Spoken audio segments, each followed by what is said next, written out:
Ladies and gentlemen, good day and welcome to the Bluestone Jewellery and Lifestyle Limited Q1 FY26 earnings conference call hosted by Ernst & Young.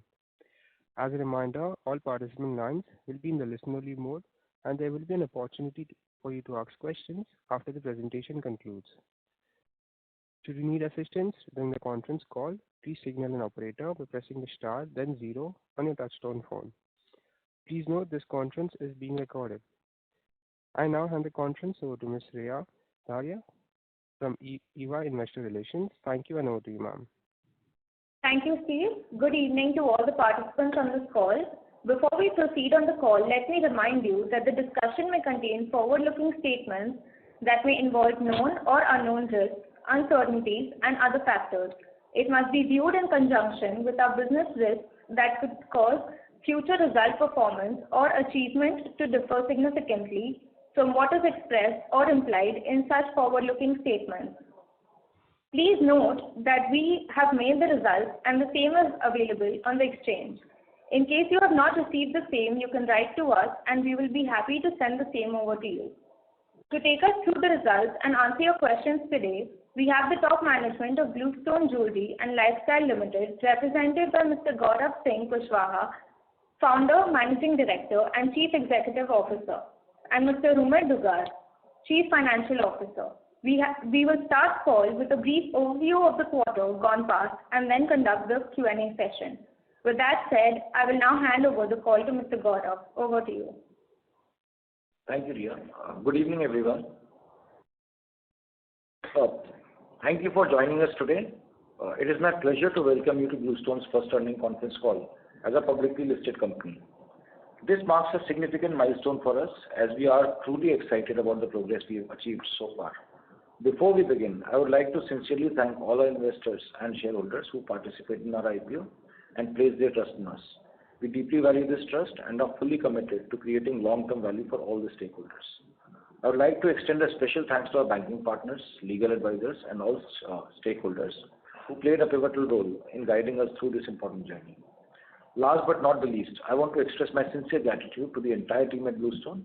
Their unwavering commitment and hard work has been fundamental in shaping the company into what it is today. Now, before we discuss the quarterly results, etc., this is our first earnings call after going public, and this is the first time I'm speaking to a lot of you.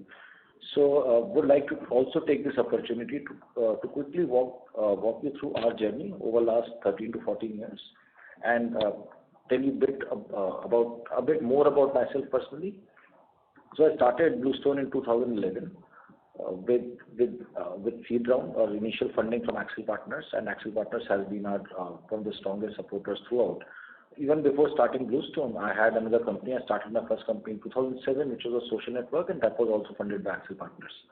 Prior to that, I studied in IIT Delhi. I did computer science from there. I graduated in 2001 and worked programming jobs. Amazon was the last company I worked in, and from there I got interested in consumer internet space and started two companies. One was social network, and which I sold to Flipkart in 2010, and then moved out of it. And then I was thinking of I was in the process of figuring out what to do next. And having seen how Flipkart, Myntra, and some of the early e-commerce companies in other categories were progressing, I decided to do something in commerce. I could clearly see the opportunity there.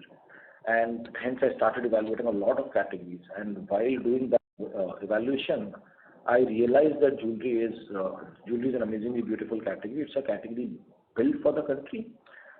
Every other category that I was looking at that time, Indian market was not that big. In fact, so any category if you look at and if you compare the size of Indian market with US market, in that category in India would be 1/10 or 1/15 the size of US market.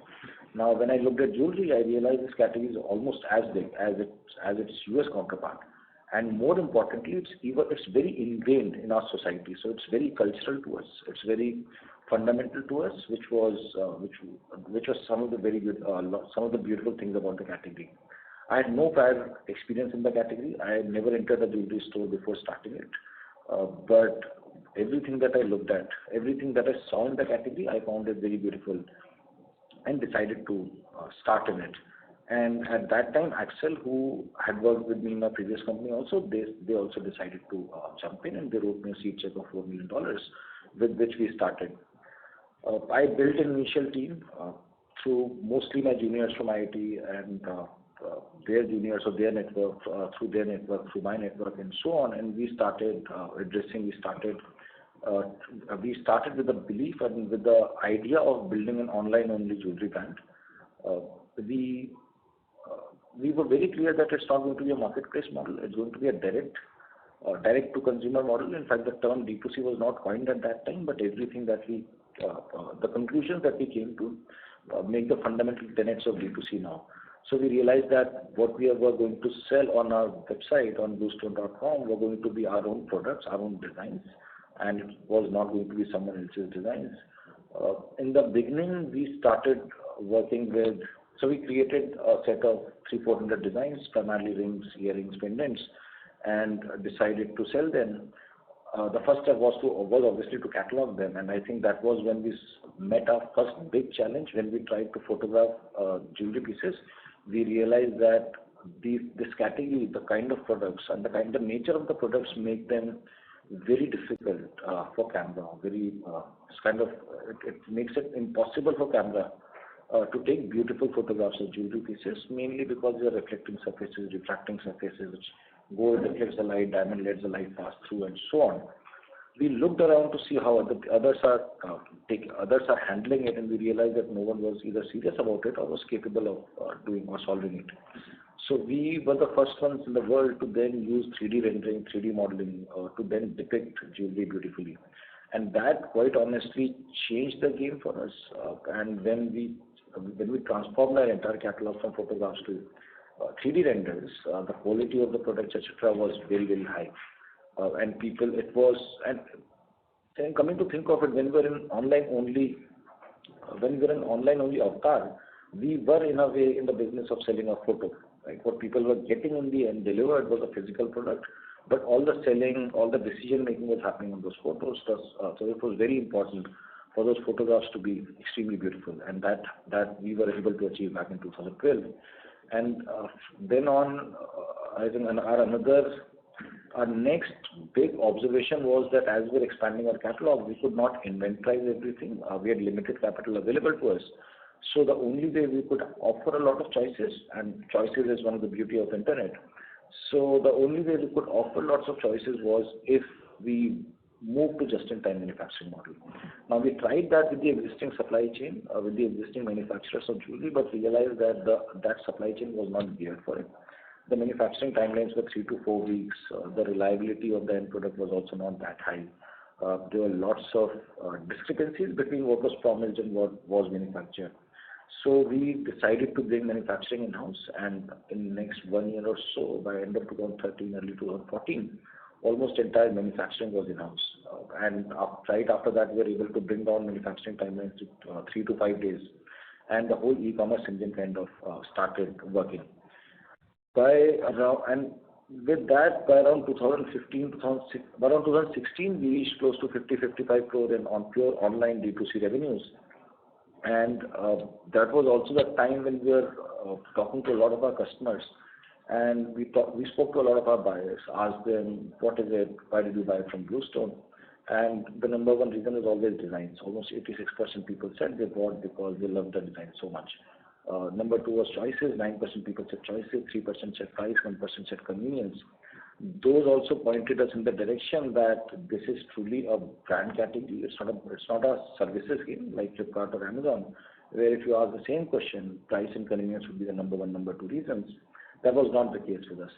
And more importantly, what we were also seeing was for every one person buying, there were 30 to 40 people who were just browsing the website, who were exhibiting exactly same behavior as buyers, spending as many weeks on the website, looking at as many products, adding as many products to their wish list and cart, but not buying. And we spoke to them, the non-buyers, and almost all the non-buyers told us that we love the design. We love the fact that sitting at home, we can browse, we can look at so many beautiful jewelry designs, which is just not possible in the offline setup. In offline setup, once you enter into a jewelry store, you are generally under pressure because it's a counter-driven experience. You're generally asked if you like this particular piece, don't like this piece, shall I shortlist and so on.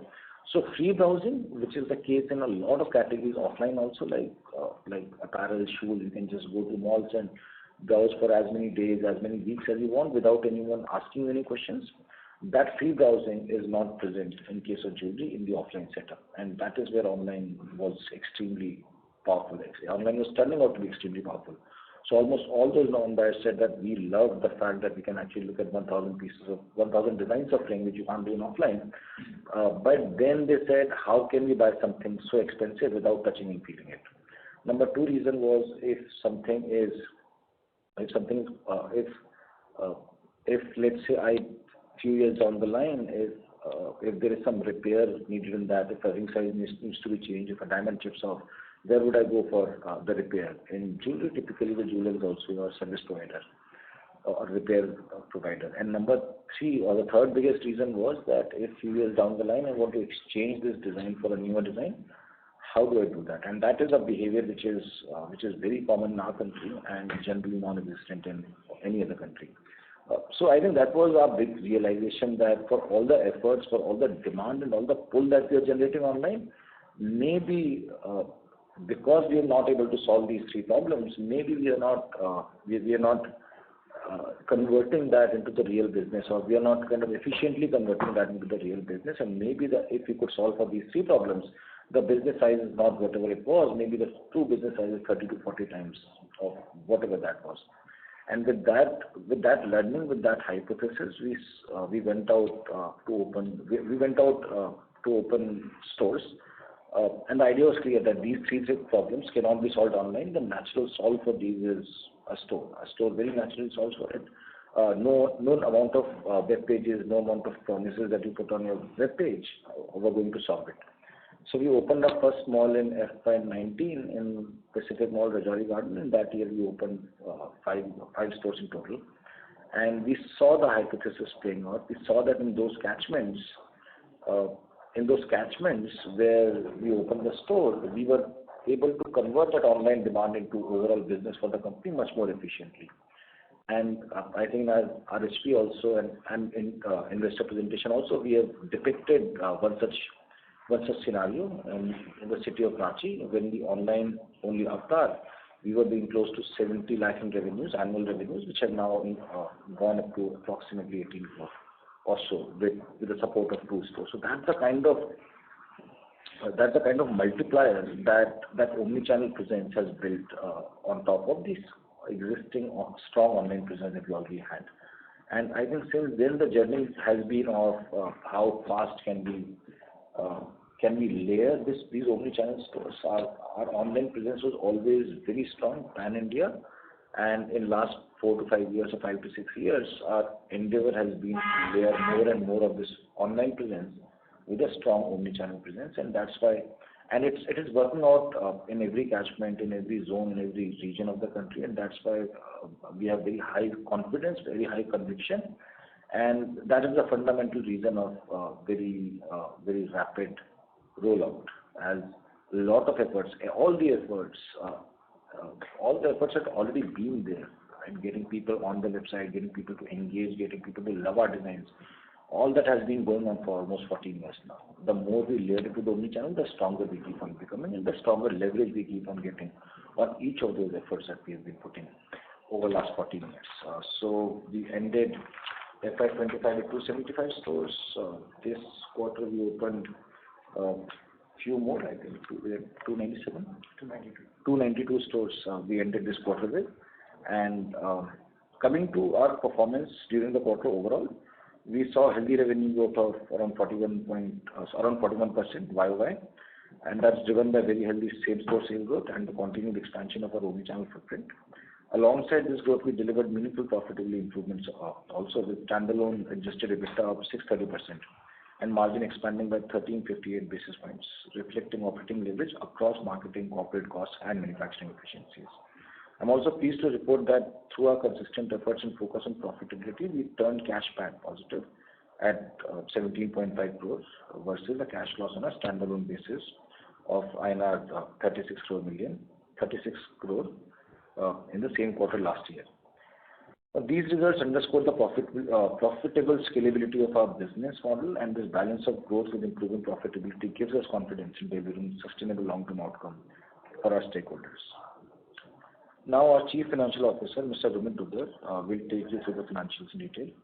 Rumit, can you please? Thanks, Gaurav.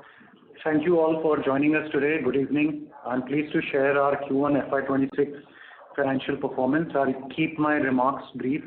We hope that all of you had the chance to go through our detailed financials and commentary. As you can see from a disclosure perspective, we're putting in our best efforts to make sure that there is as much transparency as we can bring in terms of our disclosures and thus the detailed management commentary that you would have seen in our results pack.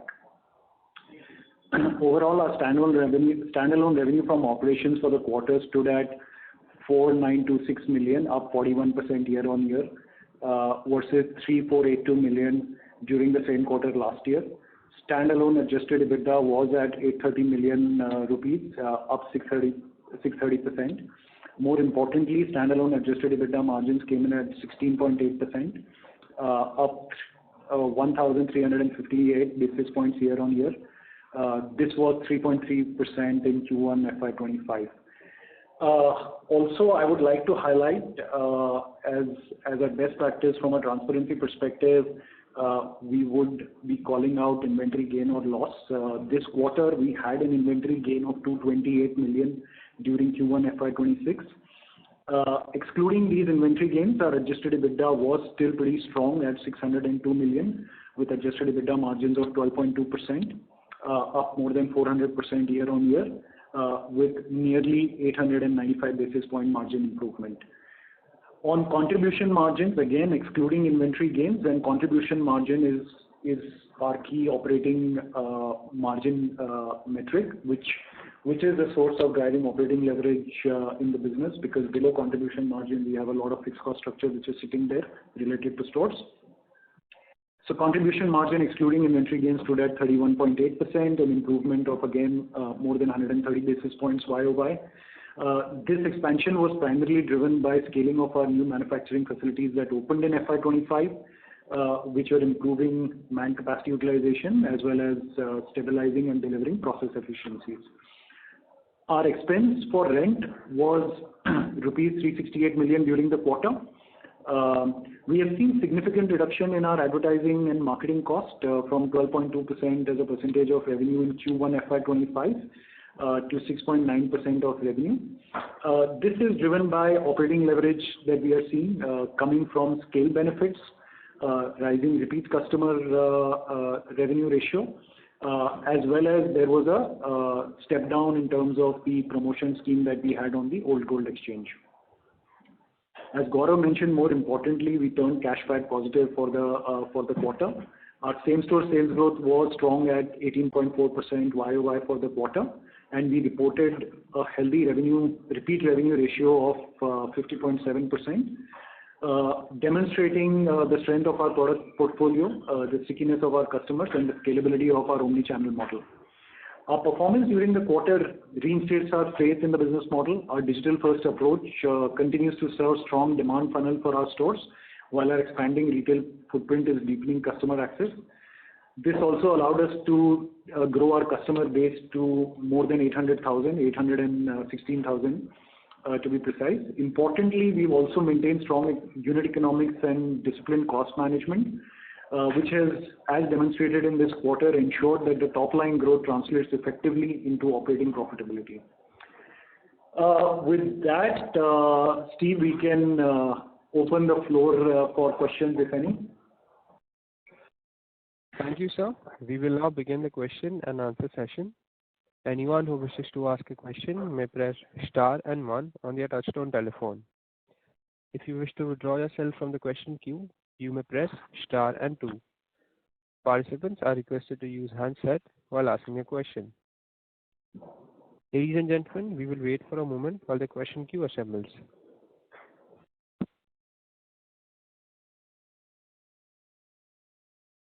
The first question comes from the line of Arvind Kuripaka with IME Portfolio Managers. Please go ahead.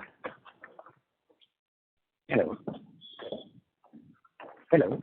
Hi, Arvind. Go ahead, please. Hi. Thanks for the opportunity and congratulations on good set of numbers. I had a couple of questions on the model itself. While I understand the omnichannel model and the argument very well, is it possible for you to distinguish between a customer who walks in directly into offline and someone who is influenced online and then, say, goes to a store? Yeah. So there are various ways of doing it.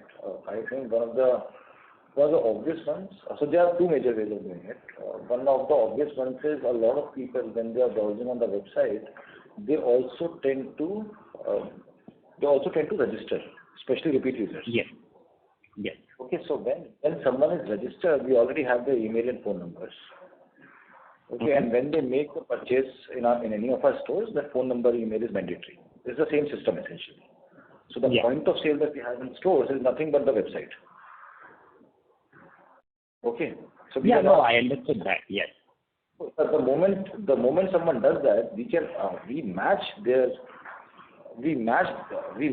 that person to their browsing history. Let's say a few weeks prior to making that purchase. Right. So for every person who registered, we have tracking. There's something called cookie-based tracking. So we have that in detail on every person, whether the person is registered or not registered. Cookie-based tracking goes all the way for 6 months or 12 months. So the question, exactly. No, exactly. I am familiar with this. The question is, that is one way. So that is one way. Secondly, what happens is, a lot of these users that we get from Google, Facebook, etc. So what they also provide is, so there's something called hashing. So once you anonymize your buyers' phone numbers and email addresses and supply it to them, they also tell us that how many of those people have actually come to my website from these platforms. Sure. So these are two ways with which you can actually match this.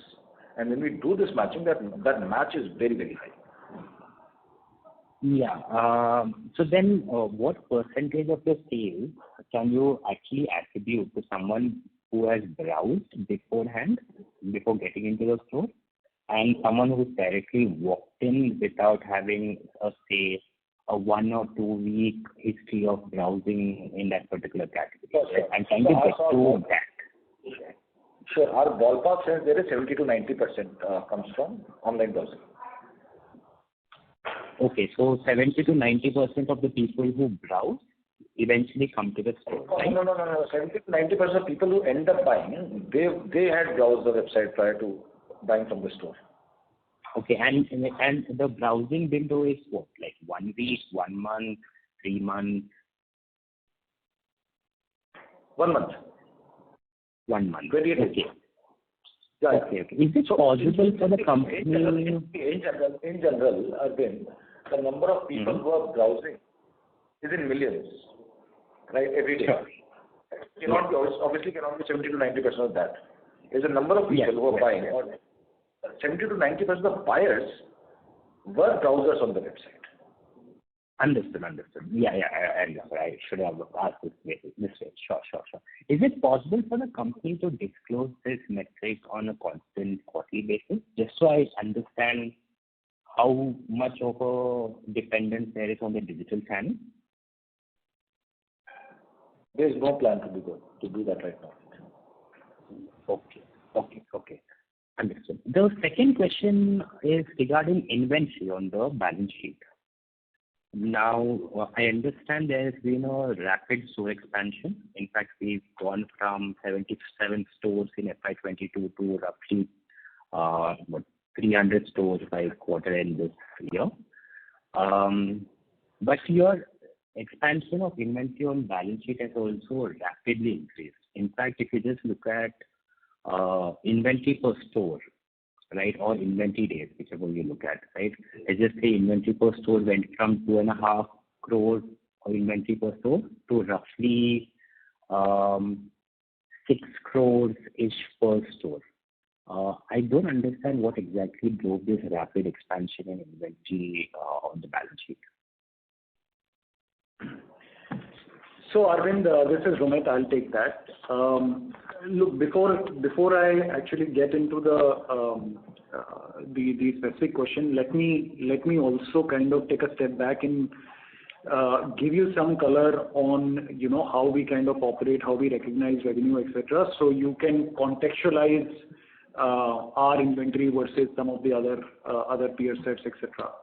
So one is in terms of revenue recognition, we recognize revenue only on a B2C or a retail sales basis. So even though we have some franchisee stores, we don't recognize revenue when inventory moves from our balance sheet to, let's say, a franchisee store, right? So we are a B2C sales revenue recognition. As a result, the balance sheet that the inventory that you see is the full view of the retail channel. That is number one. Number two is, again, we are fully vertically integrated into manufacturing, which reflects in our superior contribution margins, etc., right, versus the peer group. So there is also manufacturing inventory that is sitting on our balance sheet, which you need to consider. Third factor, now coming to the inventory, large part of the inventory is gold, and to the extent the inventory is hedged, there will be obviously mark to market. So inventory growth is not necessarily a function of us adding more inventory, but it's just that if the gold prices keep going up, which you have seen over the last 2 to 3 years, obviously it increases the inventory value. So that's the third factor, and the fourth one is obviously the amount of stores that we have opened.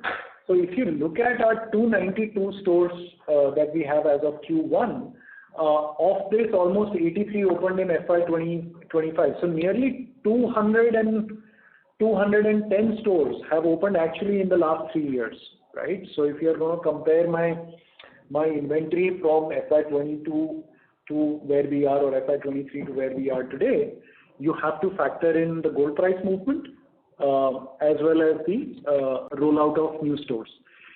Also, the average age of our stores is, as a result, quite young.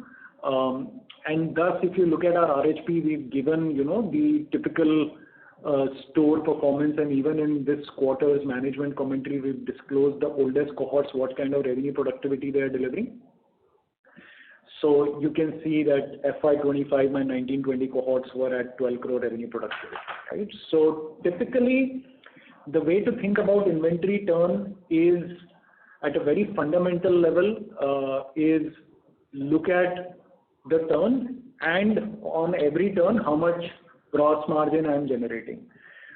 So you could have one model where you do coin sales at 3% margin and do 10 inventory turns, and you will have a 30% GMROI, and that is your fundamental source of ROC in the business, right? Because 30% GMROI is the source of ROC, and then it kind of translates after OPEX, etc., into the company level ROC. Or you could operate at 1.82 turns with a 30, 35, 38% GM, and then let's say at a 38% GM, you generate a 70% sort of GMROI, right? And that becomes your fundamental source of ROC. So you can't look at only inventory turn in isolation. It has to be viewed in context of gross margin, and the metric that we try to optimize is the GMROI, because that's our fundamental source of ROC in the business. Sure. I understood what you're trying to explain here. Just a very quick question. I understand the impact of gold prices on inventory and the base moving up, right? But that would have also had an impact on your revenue, right? Gold prices would have also aided the revenue growth. So when I see an inventory... I'll just cut you there. When you look at year-end numbers and the way the gold moved from January to March, I don't think sales would have time to catch up. In fact, especially if you're looking at the annual sales.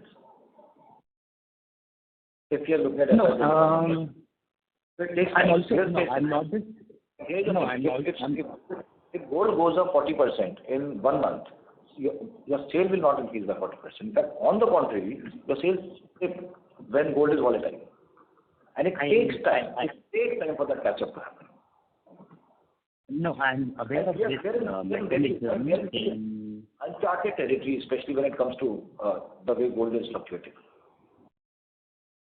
No, I'm aware of this mechanism in jewelers. I am not referring to quarter Sorry to interrupt. now. Mr. Arvind, could you please come back in the queue for further questions? No, can I just complete my question? Yes, please go ahead. It's a follow-on, please. Yeah. I'm aware of this mechanism in jewelers.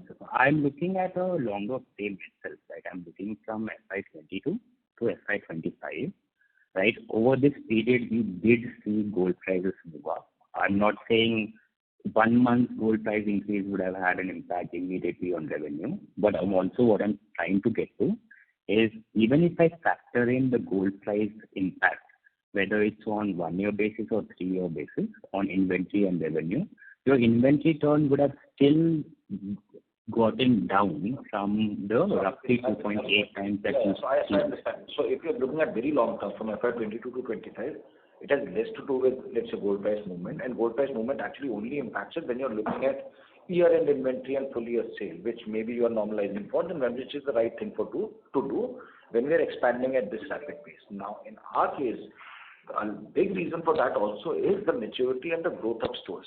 With the kind of SSSGs we are seeing, and if you look at those 200 stores which have been opened in less than 2 to 3 years, those are going to take time to fully show results on the inventory and the capital that is deployed in those stores. When I look at my mature stores, or not mature because even they are growing very rapidly, but older stores, this number is much stronger. What you're seeing is a blend of new and old stores.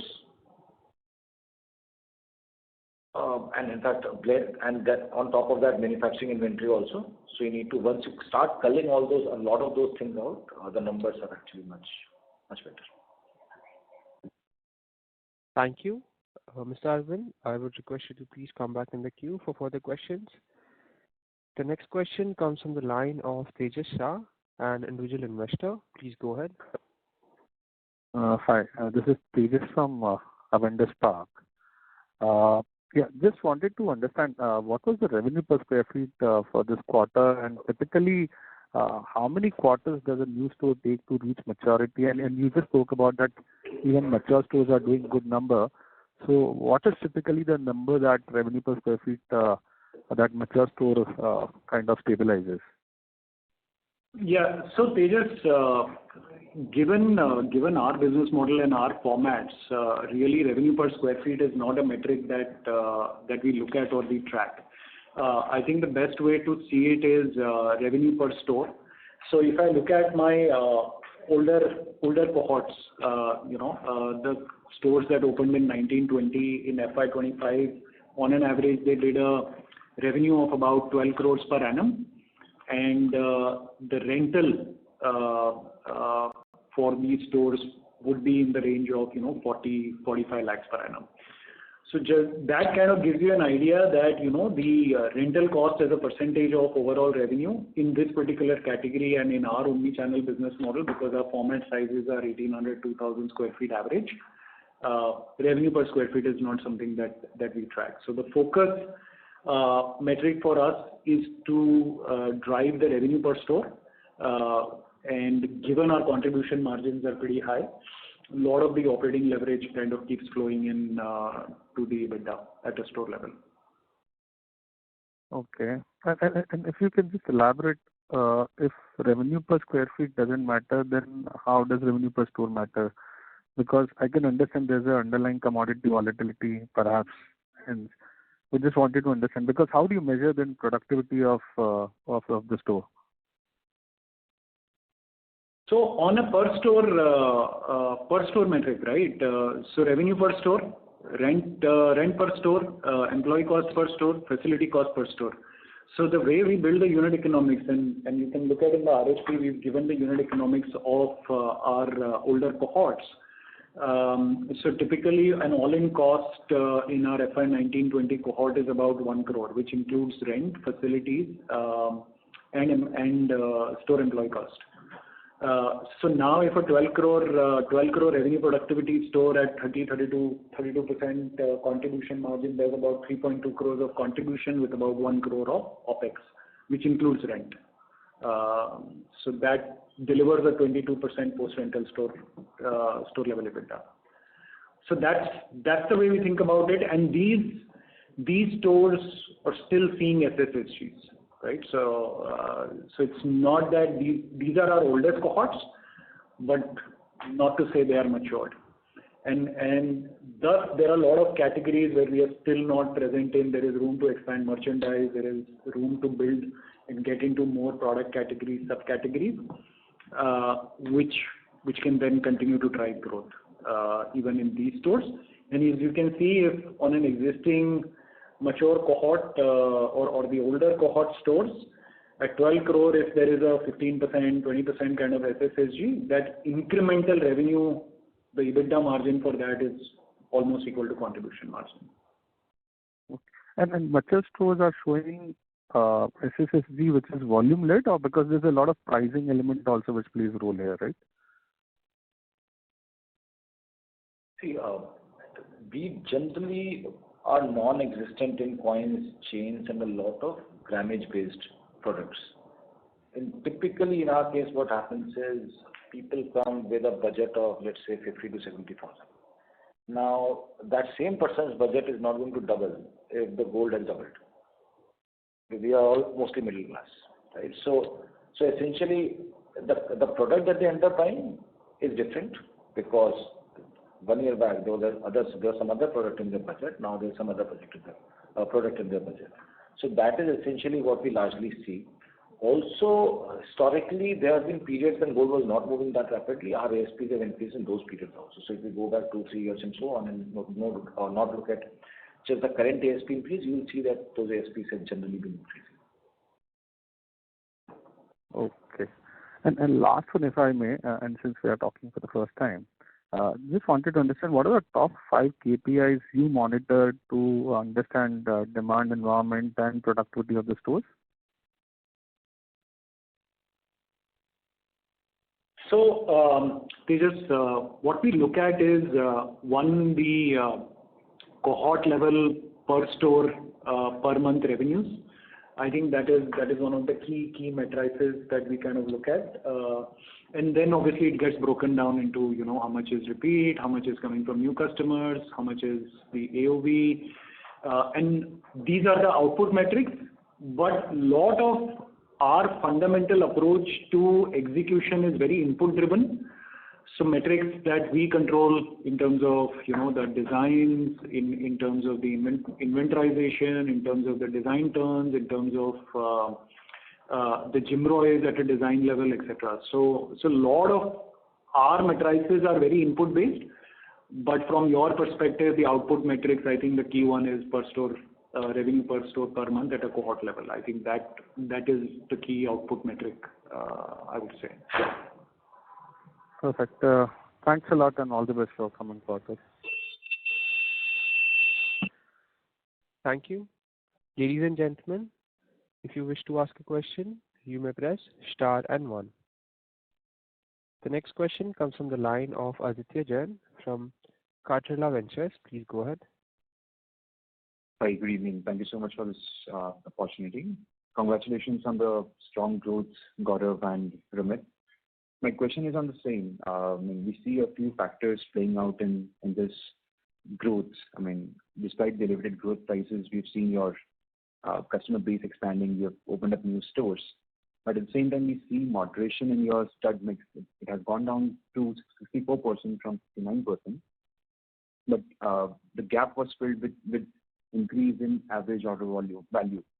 So how do you see these factors playing out in the upcoming quarters? Which one do you see would play a main role in sustaining the growth? At the same time, can you help me understand if this increase in average order value was adjusted for the prices or it's including the price rise?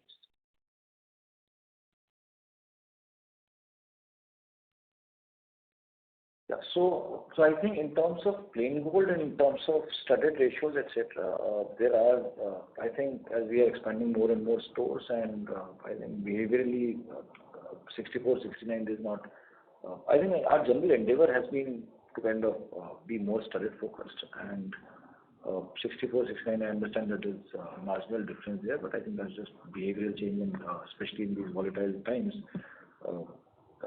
some of these mixes are just moving here and there. In terms of, wait a second, on AOV, I think AOV is a mix of price and... Yeah, so on AOV, we don't track it at volume, because honestly, with the kind of margins that we have, with like 38% gross margin, it's not driven by, honestly, it's not driven by volume. When someone is actually paying 38% on top of the value of the gold, they're not looking at they're not driven by buying a 10 gram gold coin or 10 gram gold chain and so on. We don't sell those kind of products. Understood. And hence we see AOV increase even when the gold is flat. It's not that our AOVs decrease when gold drops, or they remain flat when the gold is flat. So we have not seen that behavior. We have not seen that cause and effect. Understood. And this increase in customer base expansion, this is largely driven by your online efforts or new stores opening up? Both. So essentially, I think what's happening is the omni-channel as a behavior is fundamentally seeping in more and more people. And younger generation is naturally online all the time. You can just see around yourself also. Everyone is just glued on the mobile all the time.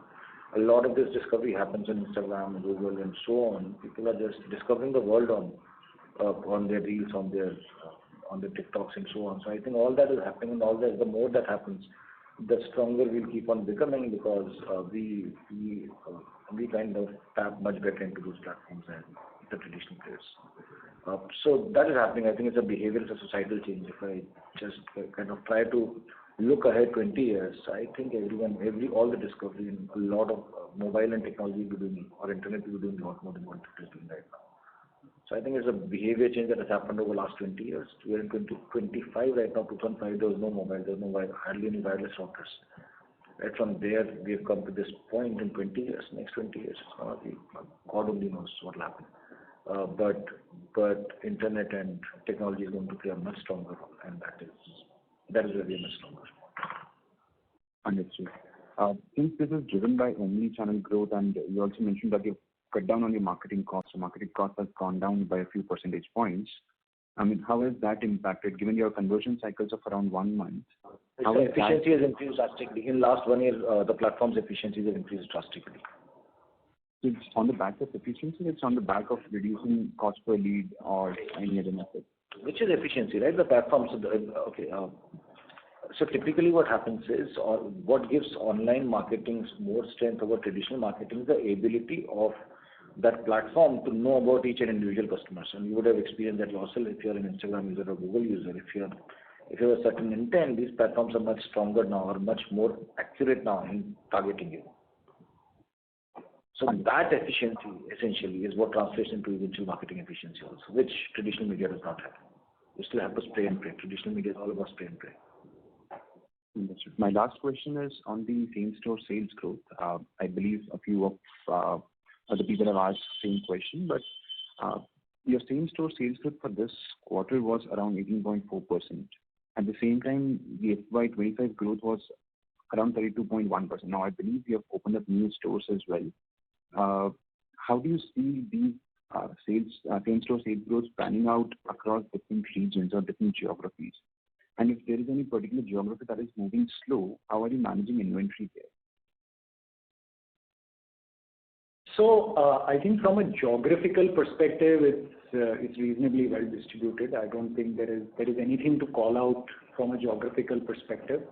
I think what has also happened is we've seen this calendar year, gold has moved from 75,000 to almost 1 lakh plus, and it's all happened in a very short time. As Gaurav was, I think, answering one of the questions earlier in terms of gold price increase. Gold price increase impacts pauses the customer purchase. So what consumers, especially our type of buyers, want to see is a stable gold price, or if the gold price is trending up but with not high velocity change. So that is what I think has been there for the last bulk of this calendar year. So I think the growth is still pretty strong considering the outlook and the environment of very high gold prices, right? I mean, if you recall, April had a record price increase in gold. So I think I'll leave it there. Understood. All right. Thank you so much. Thank you. The next question comes from the line of Gopal with SBI Life Insurance. Please go ahead. Hi, am I audible? Hi, Gopal. Yeah, we can hear you. Yeah. Congrats for the strong performance. My question was on a couple of things on P&L side. This franchisee commission was higher sequentially and year on year. So is there any one-offs in this? Yeah, so there were some franchisee settlements that are there, right? So some of the contracts that we had earlier with the franchisees, I think as we are kind of exiting those contracts, there are some of these one-time kind of settlements that are there when we exit these contracts. So right now, what is the mix, franchisee and own store? 75 is franchisee and out of 292. Okay. And if I'm not wrong, this is part of financial cost? No, so there are two components, Gopal. One is the minimum guarantee that we give to the franchisees, which is recorded as financial cost. And anything over and above that minimum guarantee is recorded as OPEX. So what you've seen in that franchisee expense is the delta on the OPEX, as there were some exits that we are taking, and then there are some provisions, right, with respect to those exits that we are taking with those franchisees. Okay. And the absolute other expenses were down, and if I try to split it between spends, I was wondering why manufacturing expenses should be down absolute level.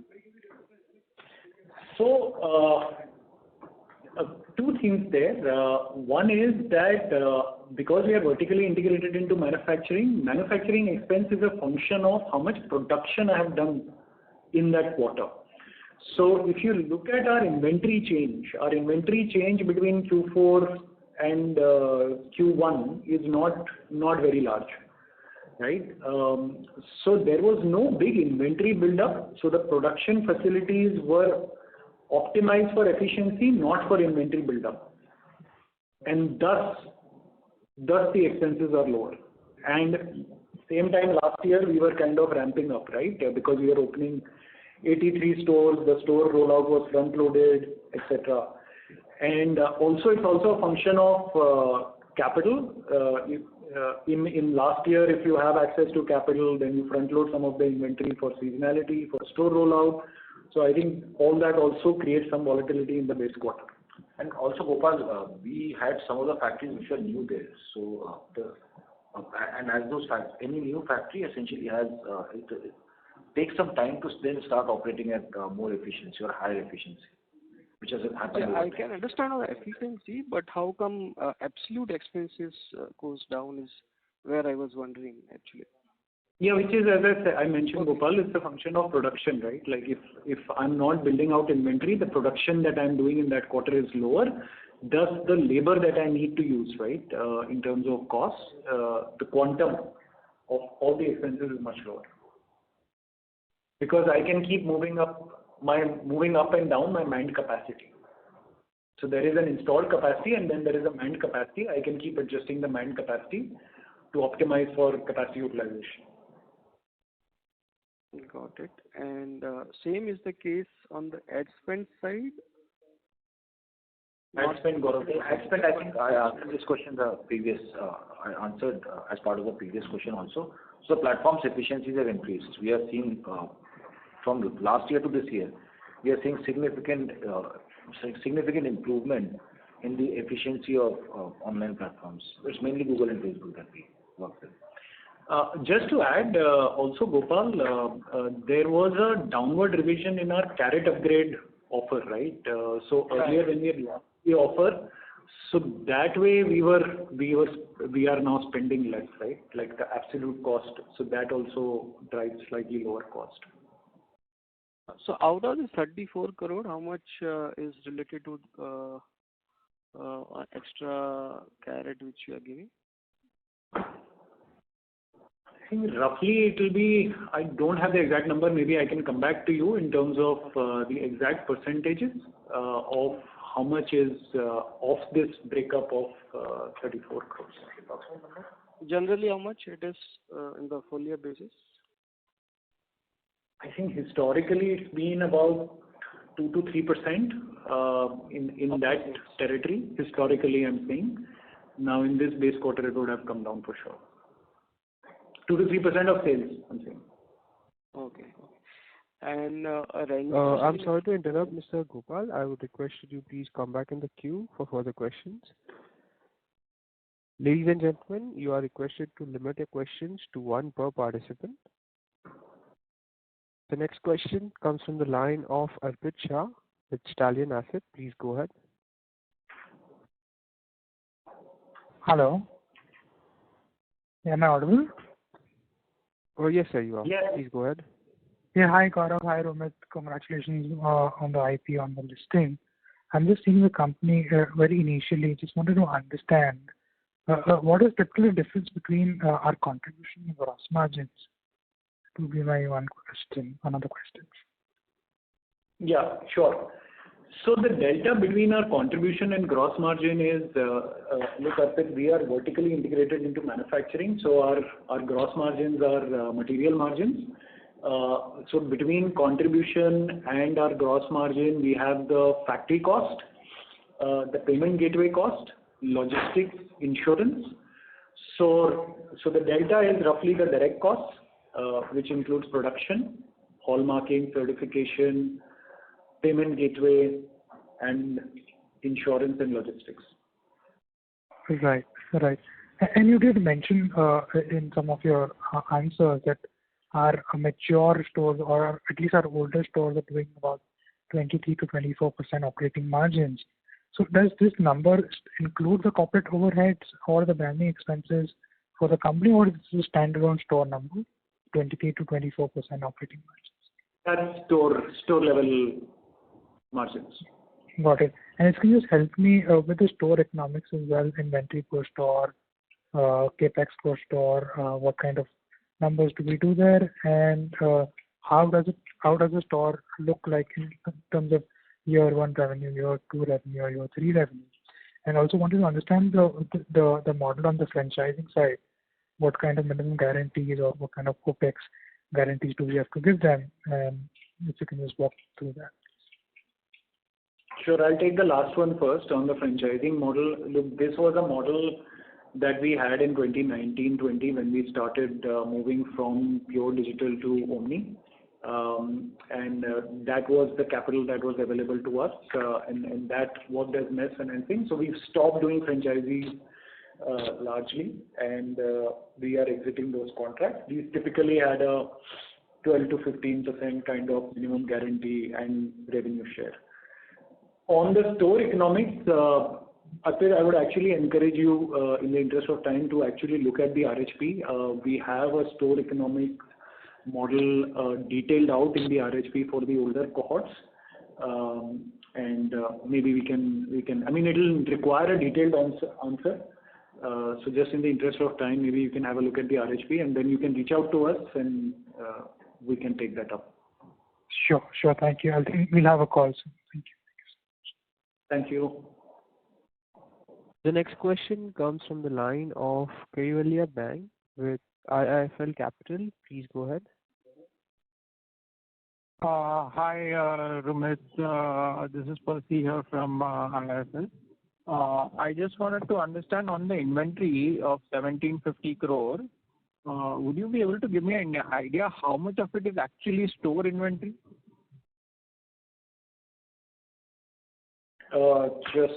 Just one second.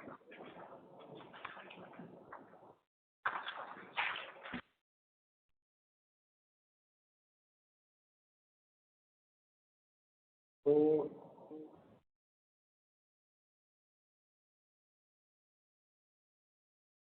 it's about 70%, close to 70% per se. 70%. So that means that it's around 4.2, 4.3 crore per store on an average. My question was that does this number vary widely between stores? If the average is 4.2, does it vary widely, or it will be in a very narrow band between different stores? It does, but to bring down the averages, so it will. So the first part of the answer is yes, it varies. It's a function of vintage, performance. Some stores have higher productivity, and you back the winners, you put more merchandise. It would vary, but I think at a broader level, these averages are reasonably representative of where we are. So I would say these are not skewed averages. These are reasonable averages. Okay, because my question was, if this number goes up as the store matures and as it gets more sales, then do we see the average inventory days more or less stubborn at this level?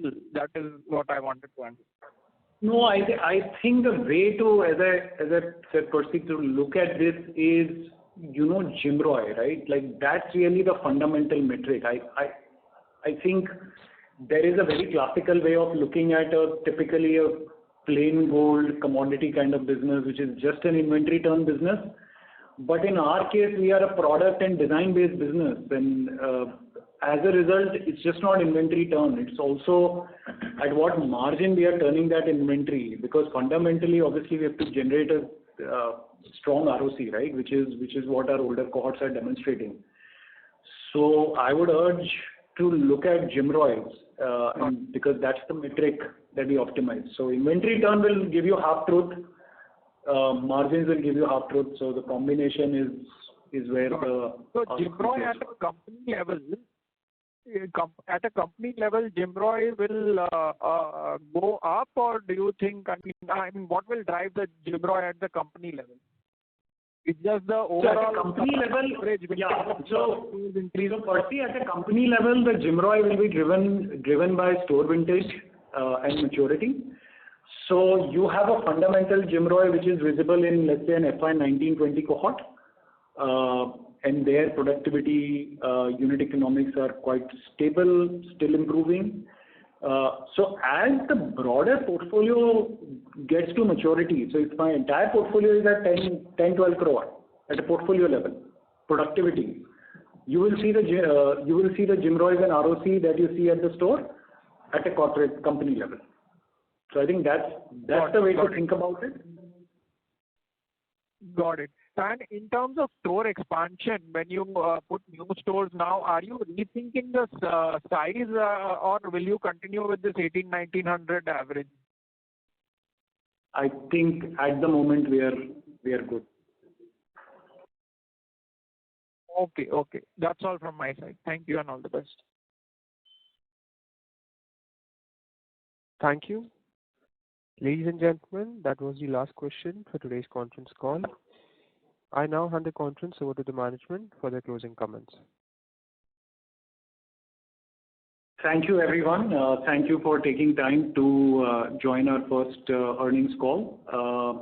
The ENY team and the Bluestone team are available. If your questions have not been taken up in the queue due to paucity of time, please feel free to reach out to us and we'll be happy to address them. Thank you and good evening. Thank you.